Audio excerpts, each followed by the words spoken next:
episode of the Community podcast. I'm Roy Bernheim. I'm one of the co-founders of Decommerce, and I'm here to bring you the inside scoop of everything brands, media, and innovation through conversations with global leaders from the brands, the retail, and the media world to share what they think and have experienced all around the topic of community and consumer engagement. And today I'm here with Naren Ariel. Naren is the founder and CEO of Amplify Publishing Group. And Amplify Publishing Group is one of the leading hybrid publishing companies in the world. Welcome, Naren. It's great to have you here. Thank you, Roy. It's a pleasure to be here. Looking forward to this conversation. Me too.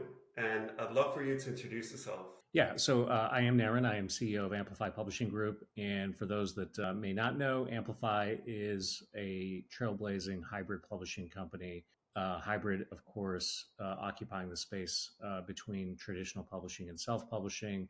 And we've been in business since it's actually been 21 years. And we've been at the forefront of this shift in the world of publishing. And over the years, we've worked with some incredible authors, developed a great team, and we're producing great books. So I'm just excited about everything we do and my team and the clients we work with, and excited to tell everybody more about them. Exciting. So you already touched on so many different, I would say, stakeholders, partners in your entire ecosystem. I'd love to know from you in your words what community means to you. Yeah, good question. And so one of the things that never ceases to amaze me is how authors seem to find each other. And, while some might think they're competing against one another, what I found in my years of experience is just the opposite. Authors are a caring, empathetic group who love to share what they've learned in editorial, in book distribution, and especially when it comes to book marketing with others. A lot of authors will call upon authors that have been through the process to get their wisdom and know-how. And those same authors, once they go through their process of launching a book, are really willing to share that invaluable experience with the new batch of authors that come through. And so, again, the author community is incredibly engaged, happy to share, never protective of information. And they are always coming to this with the lens of being in service and helpful. And that's with respect to other authors. And of course, when you write a book, the folks that we work with are looking to share their expertise if it's a thought leadership book. And while there are other benefits that come from producing and launching a book, most of the folks that we talk to, they'll tell you that the reason why they wanted to write a book was in service of their readers who are interested in gaining knowledge that the authors have. So the community goes both ways in terms of the author community and as related to readers as well. And I feel like you can already kind of hear it in the tone of how you speak about the authors and the readers. But I'd love to know in your words, what is it that motivates you? How did you get to build what you've built? Yeah. And so I didn't come to start Amplify Publishing Group from the world of publishing. And so this is a second career for me. And I was a lawyer. I used to work with venture funded technology companies, really a big departure from what I'm doing today. But what I did do is I self-published a book. I was in the same position that a lot of our clients are in, meaning have a very good idea, but just need some help refining the idea and executing on the editorial piece of it. And then moving through the publishing process, really learning about distribution and marketing as well. So I came to this honestly in that I didn't know what I was doing. And so every time I talk to an author who is a first-time author, I think there's a lot of empathy that we have, understanding that, what the project is that they're working on comes from the heart and also from the head. And there may not be a lot of experience in the world of books. And that's the value add that we provide. And that's not to say that we only work with first-time authors, because we don't. We work with a lot of folks that have done this multiple times. But that's what really drives me, is helping those that have really good content and are looking for guidance as it gets out into the world effectively. Wow, so that must have been, in that case, a really big experience for you to go through, that you're like, wow, there is something big missing in this market, and I'd like to spend my time building this. What do you feel that was that you were missing when you were publishing your book that you're now bringing in? Yeah, the world of books is not very transparent, and it's not very efficient. And it's counterintuitive in many, many respects. At the time when I started this 21 years ago, you basically had two options. You could self-publish a book, or you could try to get a deal from one of the big houses, which involved finding a literary agent and then pitching it to a big house. And the truth of the matter is, most authors don't have the metrics that the big houses are looking for. That whole world of publishing is just not available to many, many authors. And what that meant is there was an inability for people with good content to get their work out in a very professional manner. Those that self-published, and by the way, I'm a big fan of self-publishing. We self-published our first titles, so huge fan. If you didn't have the resources to, hire an editor or get a graphic designer involved early, it just became hard to produce a high quality book. And Amazon really opened up the floodgates. And again, I'm a big fan of self-publishing. And what happened is all this content got out there, but there was this space in between where folks who wanted the help of a company like Amplify didn't have that opportunity. And we developed that space, the hybrid publishing space, us along with, 2 or 3 others back in the day, and now there are more, developed that opportunity for authors to really get guidance from professionals that have been through this time and time again, who can help them create books that are on par with what the big houses are producing. And so that's really led to the emergence of our sector in the world of publishing. That's fascinating. I mean, this entire book space has seen so much transformation over the past 20 years. How do you see today versus when you started now from a landscape point of view? And then we'll talk a bit about the future after, but I'd love to know, looking back, how has that changed? Yeah, I think authors just have more options now. Credit Amazon for a lot of that, opening up their self-publishing channel, and others have sort of followed suit. So if you've got content, you can be a published author this evening. And generally, that's a good thing, right? More content is a good thing. And so writers aren't beholden to the big houses and what I call the traditional publishing bureaucracy. You don't have to find an agent. You can do all the things that big houses were typically doing on your own. And so, again, while that was generally a positive development, it was a positive development. There became a need for something, in the middle. And so that just wasn't there before. And I'm really proud of what we've done, and others too in the space, to cultivate that area between self-publishing and traditional publishing. And, it just wasn't, there was no name for it. A few years back, IBPA published a list of criteria for what it is to be a hybrid publishing company. And so I was going to say maybe that's 5-6 years ago. And so that's the biggest difference between then and now, is just way more options for the content creator, number one. And the other big thing that I think I see is when you, at least in the thought leadership arena, when you think about content, it takes many, many forms: social media, blogs, op-eds. And people have asked me if the book is less relevant than it was in years past. And I say just the opposite. It's actually more relevant. It's a substantive work in a world where content is plentiful, and it is an opportunity to further distinguish yourself and an opportunity to show mastery in a particular subject matter that only a book provides. And it's like you said, so I could be an author by the end of, maybe not today, maybe tomorrow, let's say, right? It doesn't mean that it's great content right away, but I could do that. The question there is, and as an example, my business partner and I, we've been discussing for a while whether it makes sense to bring out a book about how to build a community as a brand, the go-to steps, examples, etc. around this, because we haven't found anything like it. But then the big question for us is, because we know if we want to do it right, there's going to be a lot of time involved and it's going to be really good.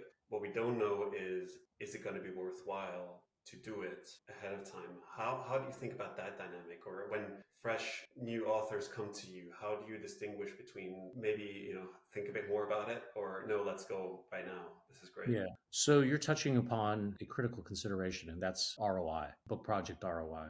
And so for you and your partner, obviously you want to create a great book. That's going to be time consuming, and you're going to put a lot of energy into it, probably to the detriment of other things that you're working on. I think everybody wants to sell as many books as possible, but based on what I know about you and your business, and frankly, just about everybody that we work with on the Amplify side, they want to sell books, but what they're really interested in doing is showcasing their thought leadership and using the book to help them. Well, I'll back up, to help the reader in service again, as we talked about, number one, but also to help themselves grow their thought leadership platform and to bring business opportunities their way, to help them monetize however they monetize, whether that's keynote speaking, consulting, coaching, seminars, online courses. And so a book is still a great way to help you monetize in areas other than book sales, if that makes sense. Yeah, that makes a lot of sense. And I love that you touch on the topic of the reader. And this is what this is really about. And I'd love to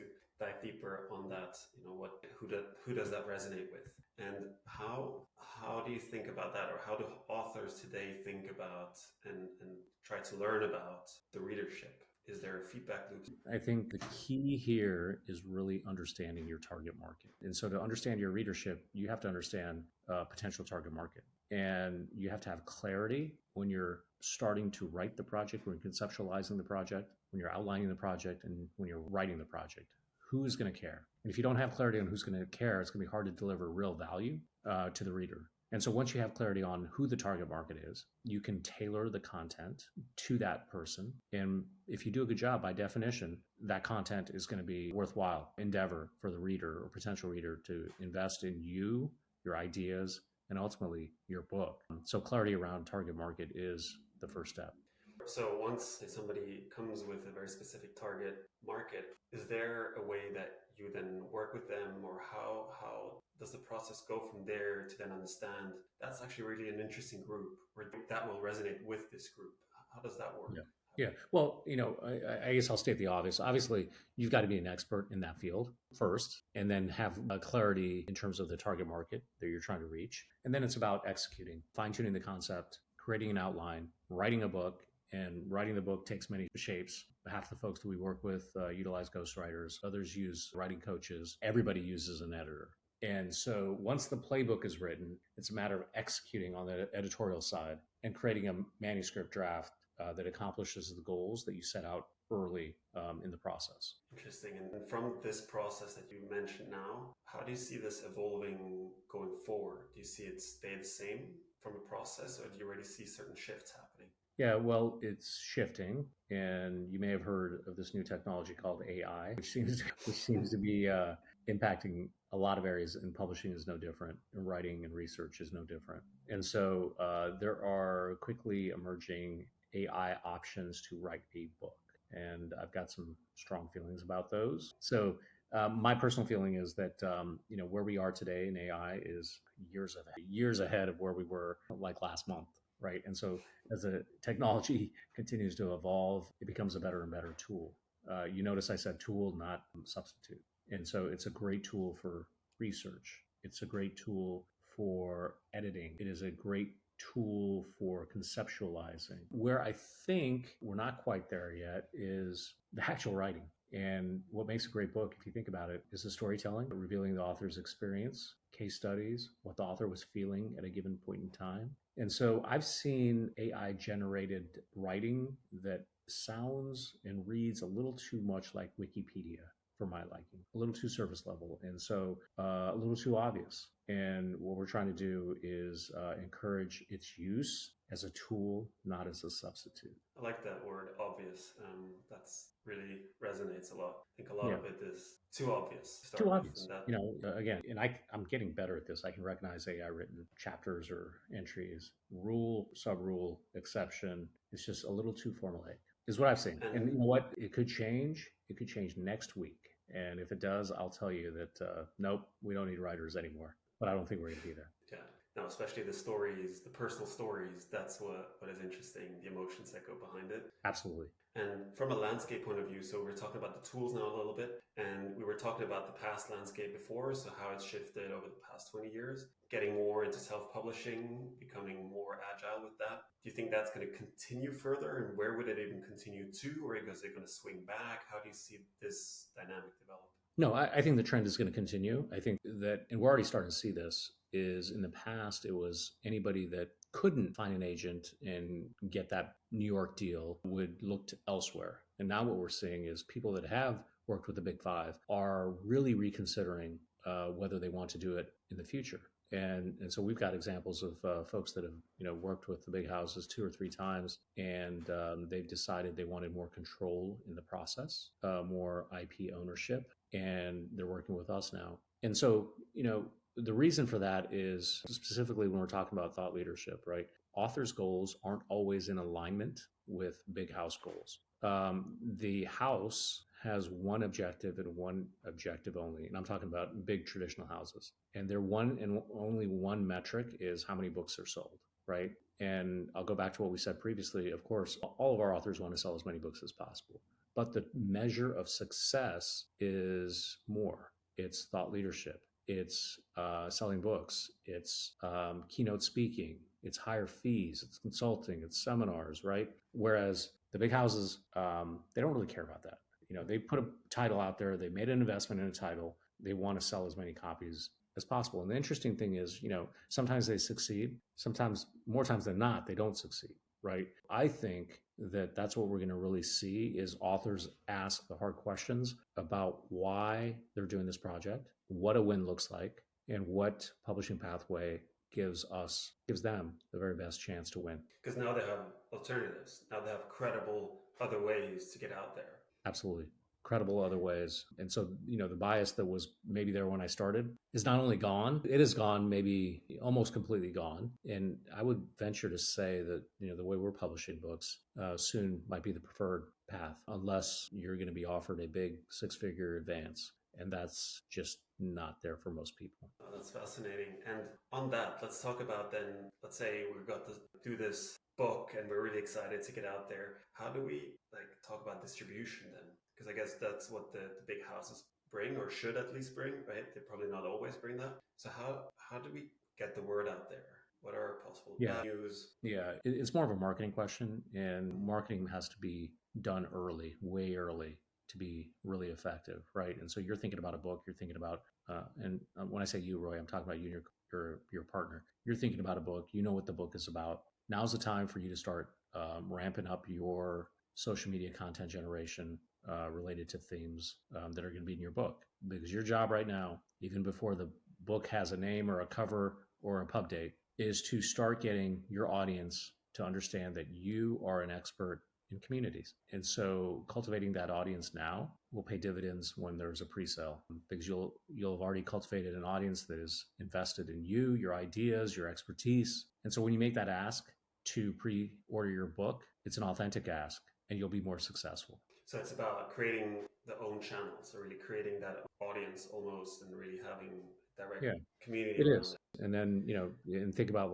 how do you get people to come to your website to learn more about you, offerings, right? All these things sort of come into play. And these are the decisions that you can make along the publishing pathway that will generate a more successful launch. And are there ways that you've seen, is this part of what you do as well when you work with authors, that you see, look, these are kind of the steps to take to make this more successful or more likely to be a success? Have you seen launches and then also ongoing probably dynamics that you've seen in the past that have worked really well? Sure. I think that really doing things that are going to further your business, using the book to further the business, there's some things in our playbook that seem to work quite frequently. And so that's part of the assistance that our authors get, really understanding that the book is a central figure in your thought leadership platform, and to be able to use this piece of content for the benefit of your business. And for those, do you see authors having examples where they've been able to really cultivate a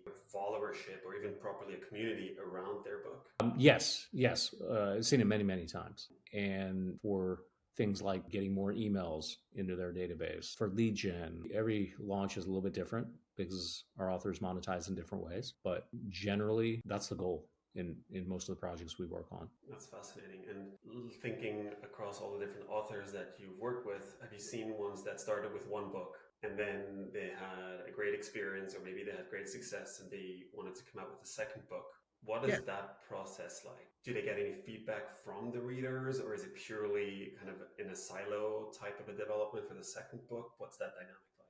Yeah. So feedback, yes. And those that listen to the feedback and implement it into the next project tend to do better. And I will say that writing and publishing a book is hard work.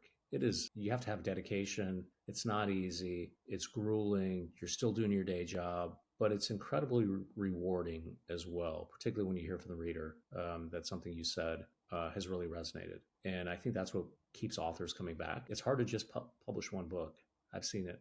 It's a love-hate relationship when you're going through it, and then you get 12 months after launch, and then you're like, hey, you know what, that was really great. And so All the I would pain. say, at least for us, I mean, a third of our authors publish a second book. It's Wow. commonplace because again, it's a Where moment in time. It's a moment in time, a substantive work where you can go to the media or your customer base or whomever you're trying to influence with a new message in your area of expertise. So that's why they do it. and that so there's a really something that comes back out of it. So they put energy in, but they also feel that something comes back out of it. And how is that feedback collected? Is that scattered across different review sites, or is it email, or do you have a tool for that? Yeah, that's a great question. And what I've seen is obviously Amazon reviews matter a lot.